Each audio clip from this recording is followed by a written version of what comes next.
Isa akong tattoo artist sa Cebu. And So, pagdating dito, pinursu mo pa rin? Opo. So yung dating mo naman, anong direct hire? Direct hire. Yung sa akin kasi, nag-message ako, tapos nag-send ako ng resume ko, tapos binasa nila, tapos nagustuhan naman nila yung mga As a gawa ko. tattoo artist, As a tattoo artist. Oo. open pa ba yan, yung direct hire na yung pathway na yan? Curious lang ako kasi 2 years ago, di ba? Yan ang 2 years ago. kasadsara ng mga international student. Hindi ko mag-grasp masyado na, may iba pala, na parang mas straightforward, hindi ka magbabayad ng mga quadrupling mga tuition. Mm.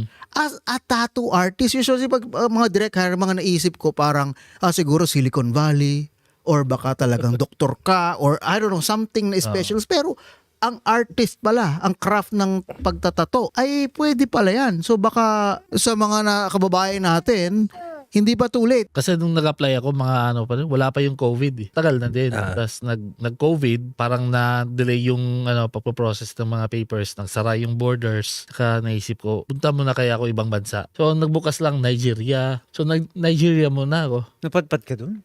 Bago ako pumunta dito, nag-Australia pa din ako. Pero mga 2 months, 3 months lang. Bago ako nag-Nigeria, nag-apply na ako dito. Hinihintay ko lang na magbukas yung Hintayin mo. border. Okay. Bakit ka pumunta sa Nigeria? Nagtatato din. So ganun talaga yung demand sa level ng ano niya. Mas in demand na din yun eh. Kasi dami ko rin nakikita nga mga tattoo artist nag-a-apply din sa abroad. Kaya naisip ko, ba't di ko kaya subukan? Basta ang criteria ay meron sa'yo mag-hire. Tutulong sa bibigay ng mga papers, mga ganun.